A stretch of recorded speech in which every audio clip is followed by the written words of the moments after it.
ើក្រៅចេញបោះខ្លួនដេកលើសាឡុងក្នុងចិត្តវិលវងកិនរឿងមិនចេះចប់មិនចេញហើយមេឃងងឹតស្លុបគ្មានសូម្បីពន្លឺផ្កាយឡើយដូចជីវិតខ្ញុំនេះហើយដែលដើរក្នុងផ្លូវឯកោ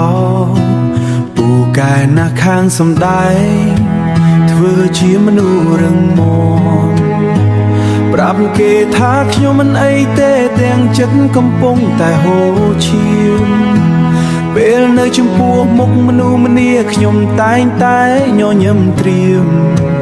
តែពេលនៅម្នាក់ឯងទើបដឹងថាខ្លួនឯងកំពុងយំ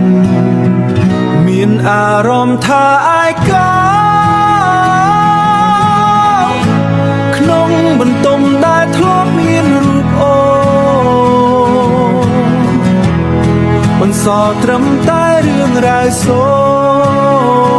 មសល់ត្រឹមតែភាពស្ងប់ស្ងាត់នោះប្រុសម្នាក់នេះមិនមែនមិនចេះឈឺ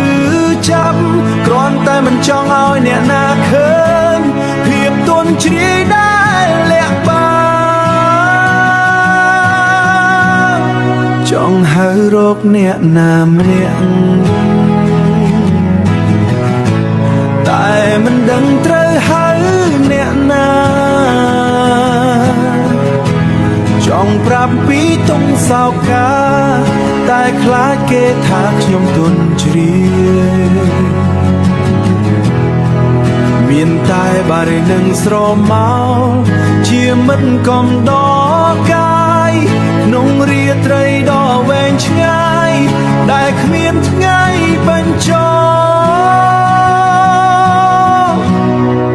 បិទភ្នែកដដង្ហើមធំ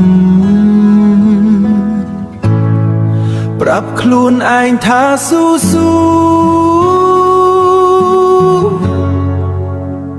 ស្អែកត្រូវតស៊ូស្អែកត្រូវតស៊ូបន្តជីវិតអ្នកឯងទៀតហើយ